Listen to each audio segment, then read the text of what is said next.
কারণ মায়ের ভুলের জন্য মহাভারতে 16 বছরের ছেলে অভিমন্যুকে চলে যেতে হলো। কি বাবা যেতে হয়নি? অভিমন্যুর কি যাবার সময় ছিল? ছিল। কিন্তু শুধুমাত্র মায়ের ভুলের জন্য, মা সুভদ্রার ভুলের জন্য যখন অভিমন্যু মার গর্ভে ছিল, ওই চক্রব্যূহের কথাটা অর্জুন সুভদ্রাকে শোনাচ্ছিল। আর নারী জাতি তো একটুতে অলস, ওই গল্পটা শুনতে শুনতে চক্রব্যূহে কি করে প্রবেশ করবে শুনলো। আর যখন বাইর হবে এইটা বলছিল, তখন সুভদ্রা স্বামীর কোলের কাছে ঘুমিয়ে পড়েছে। মনে রাখবেন মা, সন্তান গর্ভে নিয়ে মা যা খায় সন্তান তাই খায়, মা যা শোনে সন্তান তাই শোনে। মা যখনই ঘুমায় গর্ভের সন্তান তখনই ঘুমায়। যদি বলি এর প্রমাণ বাবা মৌমিতার কথা বিশ্বাস করতে হবে না, মহাভারতে তো অভিমন্যু একেবারে প্রমাণ করে দিয়ে গেল। যখনই ঘুমিয়ে পড়লো সন্তান ঘুমিয়ে পড়লো। আর যেদিন বাবা কুরুক্ষেত্রের মাঠে ওরা তৈরি করেছিল চক্রব্যূহ, অর্জুন কুরুক্ষেত্রের মাঠে ছিল না, কৃষ্ণ নিয়ে চলে গিয়েছিল। কারণ কৃষ্ণ তো জানতো শুধুমাত্র আমাদের মতো নারী জাতিদের শিক্ষা দেবার জন্য অভিমন্যুর প্রাণ নিতে হবে। অর্জুন চলে গেল। যখন চক্রব্যূহ তৈরি হলো কেউ ভেদ করতে পারতো না, একজনই পারতো, শুধু তৃতীয় পাণ্ডব অর্জুন। আর যখন ভেদ করবে সেই তো নেই, তখনই অভিমন্যু বলেছিল জেঠুকে জেঠু আমি পারি, কারণ আমি মায়ের গর্ভ থেকে বাবার মুখ দিয়ে মার কান দিয়ে শ্রবণ করেছি, আমি পারি চক্রব্যূহ ভেদ করতে। কিন্তু বাবা একবারও বলিনি আমি যেতে পারবো, আমি পার হতে পারবো। এটা যদি বলতো তাহলে যুধিষ্ঠির, ভীম, নকুল, সহদেবেরা কেউ যেতে দিত না। কিন্তু যখনই বললো আমি চক্রব্যূহ ভেদ করতে পারি, তখনই বাবা সবাই রাজি হয়ে গেল, প্রবেশ করলো। অভিমন্যু চক্রব্যূহ ভেদ করল। 7 জন মিলে সবাই মিলে যখন বান মারছে, অস্ত্রগুরু দ্রোণাচার্যের পুত্র অশ্বত্থামা বান মেরেছে 16 বছরের ছেলে। দুর্যোধন বলেছিল কর্ণকে কর্ণ, কারণ বাবা এই অভিমন্যুর বড় জ্যাঠামশাই ছিল কর্ণ। চোখের সামনে কর্ণের সামনে অভিমন্যু বধ হচ্ছে, সহ্য করতে পারছি না। কর্ণ বাণ নিক্ষেপ করেছে। দুর্যোধন বলছে দাঁড়াও, ওইটুকু ছেলে এত বড় স্পর্ধা, চক্রব্যূহ ভেদ করে প্রবেশ করেছে। শোনো, ওকে এত তাড়াতাড়ি মৃত্যু দিলে হবে না, ওকে মৃত্যু যন্ত্রণা দিতে হবে। ও তবেই বুঝতে পারবে এইটুকু বয়সে যুদ্ধক্ষেত্রে দাঁড়াবার কত জ্বালা। ওই ছেলেটাকে সবাই মিলে এমন করে মারবে যেন সন্ধ্যা পর্যন্ত ওই ছেলের প্রাণটা থাকে। সবাই মিলে অভিমন্যুকে একটা একটা করে বাণ মারছে। ওই চক্রব্যূহের ভিতরে কর্ণ দাঁড়িয়ে দাঁড়িয়ে কেঁদেছিল। ওইটুকু দুধের বালক সবাই মিলে ওকে মারছে। ওর যে যুদ্ধ করবার বয়স, কিন্তু জেঠুদের জন্য বাবার সম্মান বাঁচাতে আজকের বাবার সামনে ঢাল হয়ে দাঁড়িয়েছে। শেষ বাণটা মেরেছিল কর্ণ। কর্ণ বাণটাকে মেরে অভিমন্যুকে বুকে ধরেছিল, আমাকে ক্ষমা করে দে, আমি চাইনি তোকে মারতে, আমি চাইনি তোকে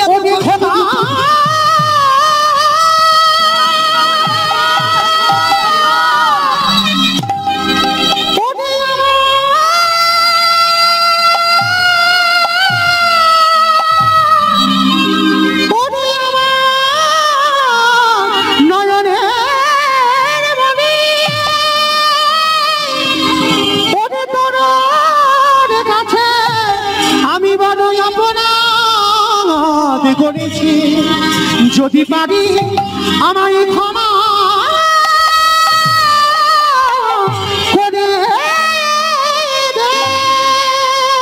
মৃত্যুর আগে অভিমন্যু বলে গেল জেঠু আমার মৃত্যুর জন্য এই পৃথিবীতে কেউ দায়ী নয়, আমার মৃত্যুর জন্য শুধুমাত্র আমার মা দায়ী ছিল। কারণ আমার মা যদি চক্রব্যূহে প্রবেশ করার পথটা শুনলো, যদি একবার বাবার মুখ দিয়ে মায়ের কান দিয়ে আমি বাহির হবার পথটা জানতাম, তাহলে এদের স্পর্ধা ছিল না আমাকে বধ করবার। কিন্তু যেহেতু আমার তো উপায় নেই, আমাকে এখানেই দাঁড়িয়ে দাঁড়িয়ে প্রাণ হারাতে হবে। বারবার যুধিষ্ঠির ভীম বলছে অভি বেরিয়ে আয়, চক্রগুলো ভেদ করে বেরিয়ে আয়। তখনই কুরুক্ষেত্রের মাঠে দাঁড়িয়ে অভিমন্যু বলেছিল, জেঠু আমি তো প্রবেশের পথে জানি, আমি তো বাহিরের পথে জানি না। পাগল পাড়া হয়ে তখনই যুধিষ্ঠির ভীম নকুল সহদেবে কেঁদে উঠল। আর ওই কুরুক্ষেত্রের মাঠে 16 বছরের ছেলে অভিমন্যুর প্রাণটা চলে গেল। জগৎ শিক্ষা পেল কি? বলেন বাবা, ভগবান যদি মনে করত অভিমন্যুকে বাঁচাতে পারত না? কেন বাবাকে নিয়ে চলে গেল? কারণ অর্জুন যদি থাকতো তাহলে কি অভিমন্যু বধ হতো? হতো না। তাহলে কেন নিয়ে চলে গেল? আপনাদের আমাদের জন্য। বললেন, ওরে কলির জি, তোরাও যদি শাস্ত্র অধ্যয়ন করিস, তোদেরও চৈতন্য হওয়া দরকার। গর্ভে সন্তান নিয়ে মা যেমন আচরণ করবে, তার সন্তান ঠিক সেই পথে ধাবিত হবে। মা যদি ভাগবত পাঠ, গীতা পাঠ শ্রবণ করে, তুলসী গাছে জল দেয়, যদি সকাল সন্ধে হরিনাম বলে, হরিনাম হলে কোথাও যদি যায়, একাদশী যদি করে, সে সন্তান কোনোদিন জন্মগ্রহণ করে অভক্ত হবে না। তাহলে মায়ের জন্য সন্তান ভালো হয়, আর মায়ের জন্য সন্তান খারাপ হয়। যদি বলে বাবা ভুরি ভুরি প্রমাণ আছে, জানেন কুরুক্ষেত্রের মাঠে যুদ্ধ শেষ, যুদ্ধ শেষ করে মধ্যম পাণ্ডব ভীম আর তৃতীয় পাণ্ডব অর্জুন, দুই ভাই বাবা ঝগড়া বেঁধে গেছে। কি ঝগড়া? ভীম বলে আমার জন্য জয়, আর অর্জুন বলে আমার জন্য জয়। এই দুই ভাই আমার আমার বলতে বলতে দুই ভাই একেবারে হাতাহাতি বেঁধে গেছে। এ বলে আমার জন্য জয়, আর ও বলে আমার জন্য জয়। আর দুইজনে যখন ঝগড়া বেঁধে গেছে বাবা, পিছনে একজনে সে খিলখিল করে হেসে উঠেছে। যেই না হেসে উঠেছে, ভীম আর অর্জুন ঢেকে গিয়ে বলে, আমাদের ভাইয়ের ব্যাপার, পরিবারের ব্যাপার, আমাদের ফ্যামিলির ব্যাপার, আরে তুই ওই রকম পাগলের মতো হাসছিস কেন? কে তুই? পিছনে বাবা যে ব্যক্তি হাসছিল বলে বলেন, এই যে আমায় তোমরা দুজনে চিনবে না, কিন্তু আমি তোমাদের দুজনকে খুব ভালো করে চিনি। উরি বাবা, আমি ওকে চিনি না, ও নাকি আমায় চেনে। এই তুই কি করে আমায় চিনলি? বলে শোনো, আমি শুধু তোমাকে চিনি না, তোমার বাবাকে চিনি না, তোমার দাদুকে চিনি না, তোমার গোটা বংশটাকে আমি চিনি। বলে গোটা বংশ কি চিনিস? বলে হ্যাঁ। মিলিয়ে নাও একবার, তুমি তো চন্দ্র বংশের ছেলে। শোনো, তোমার বংশের তালিকাটা ভালো করে একটু মিলিয়ে নেবে, ঠিক হলো না ভুল হলো। কেমন? বিষ্ণু থেকে ব্রহ্মা, ব্রহ্মার পুত্র উগ্রীব, উগ্রীবের পুত্র সোম, সোমের পুত্র বুধ, বুধের পুত্র পুরুরবা, পুরুরবার পুত্র আয়ুষ, আয়ুষের পুত্র নহুষ, নহুষের পুত্র যজাতি, যজাতির পুত্র যদু, যদুর পুত্র কুরু, কুরুর পুত্র জন্মেঞ্জয়, জন্মেঞ্জয়ের পুত্র গতিষ্ঠান, গতিষ্ঠানের পুত্র মনুষ্য, মনুষ্যের পুত্র চারুপাল, চারুপালের পুত্র রুদ্রাসন, রুদ্রাসনের পুত্র হৃদেশ, হৃদেশুর পুত্র রক্তিনাথ, রক্তিনাথের পুত্র ব্যাভি, ব্যাভির পুত্র দুষ্মন্ত, দুষ্মন্তর পুত্র ভরত, ভরতের পুত্র ইক্ষ, ইক্ষুর পুত্র সংবরণ, সংবরণের পুত্র সুধনু, সুধনুর পুত্র সহদ্র, সহদ্রর পুত্র জবন, জবনের পুত্র কৃতি, কৃতির পুত্র উপরিজবস, উপরিজবসের পুত্র জরাসন্ধ, জরাসন্ধর পুত্র সহদেব, সহদেবীর পুত্র সমাচি, সমাচির পুত্র কুশু, কুশুর পুত্র জম্বু, জম্বুর পুত্র সুরাত, সুরাতের পুত্র বিহরাত, বিহরাতের পুত্র আজুকানু, আজুকানুর পুত্র অগ্রধর, অগ্রধরের পুত্র দেবঋষি, দেবঋষির পুত্র ঋক, ঋকের পুত্র বিদি, বিদিকের পুত্র পতিত, পতিতের পুত্র শান্তনু, শান্তনুর পুত্র বিচিত্রবীর্য, বিচিত্রবীর্যের পুত্র পাণ্ডু, পাণ্ডুর পুত্র ভীম, ভীমের পুত্র ঘটোৎকচ, আর ঘটোৎকচের পুত্র যে পিছনে হাসছিল, যার নাম হলো বর্বরী। এত বড় বংশের ছেলে। তাহলে বাবা কি বুঝলাম? ভীমের ছেলে ঘটোৎকচ, আর ঘটোৎকচের পুত্র যে পিছনে হাসছিল খিলখিল করে না, তার নাম হলো বর্বরী। যেই না নামগুলো তালিকাটা বলেছে, একেবারে ভীম আর অর্জুন জন্য হলো। কার জন্য হলো? মার জন্য, মায়ের জন্য হলো। মা ছোটবেলা থেকে কেমন তৈরি করেছিল দেখো, তবে তো কৃষ্ণের হাতে প্রাণ গেল, আর শেষেই সেই কৃষ্ণ অমরত্ব বর দিয়ে দিল। হ্যাঁ, আচ্ছা মা, আমি লীলাতে ছিলাম কোথায় সে আমি ভুলে গেছি, এত কথা বলতে গিয়ে। কাটোয়া কাঞ্চনে, কিন্তু লীলার জায়গাটাই কোথায় ছিলাম? এই কাটোয়া কাঞ্চন নগরে এক ভক্তিমতী নারী বাস করতেন, যে নারীটার নাম ছিল মা মায়াবতী ঘোষ, আর তার স্বামীর নাম ছিল দ্বিজ ঘোষ। এই মায়াবতী আর দ্বিজ দুই স্বামী স্ত্রী, দুজনের সংসার, আর এদের পরিবারে কেউ ছিল না। মায়েরা একটু মন প্রাণ দিয়ে আস্বাদন করবেন, কেমন অনেক কিছু জানতে পারবেন। স্বামী স্ত্রী নগরে নগরে ভিক্ষা করে যা কিছু পাই, আমার রাধা মাধবকে ভোগ লাগায়, আর সেই প্রসাদী স্বামী স্ত্রী দুজনে মিলে সেবা করে। হরি বল। মনে রাখতে হবে বাবা, ভজন সাধন করতে গেলে এই দেহটাকে একটু শুদ্ধ রাখতে হবে। এই দেহ যদি শুদ্ধ না হয়, তোমার এই হৃদয় আমার গোবিন্দ সাড়া দেবে কি করে? অনেকে প্রশ্ন করে আমাকে, দিদি মাছ মাংস খেয়ে খেয়ে সীমা পূজা করা যায় না? যায় না কেন? তুমি যদি গার জোরে করো তো হবে, কিন্তু তথাপি মা মনে রাখতে হবে, ভক্তিটা কখন আসে? যতক্ষণ না তোমার দেহ শুদ্ধ হয়।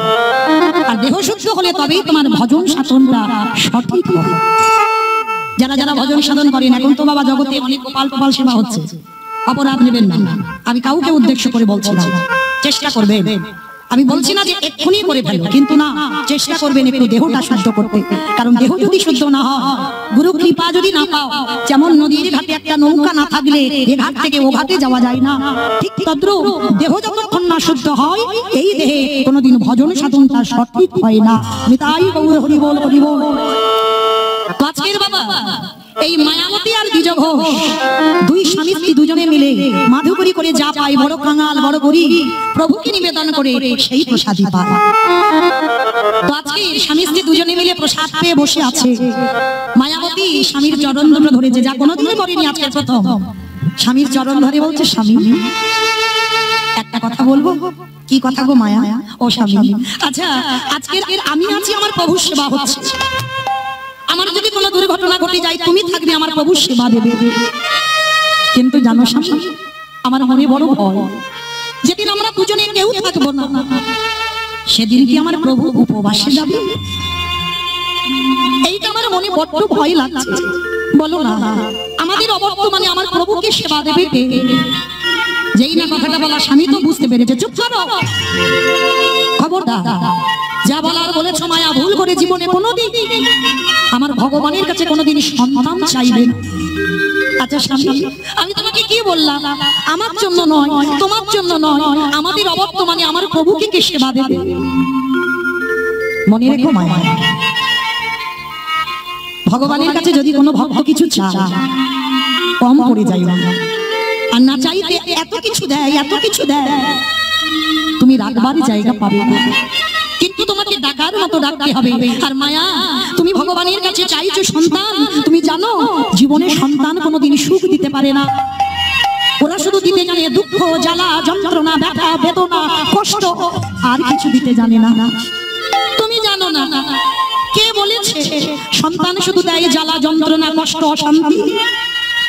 তুমি জানো না আমি কি মহাভারতে গান্ধারীর মতো 100 ছেলে চেয়েছি? 100 ছেলে হলে নয়, সে মার কাঁদতে হবে, আমি তো একটা চেয়েছি। মায়া, 100টা ছেলের মার যে জ্বালা, একটা ছেলের মার ওই একই জ্বালা।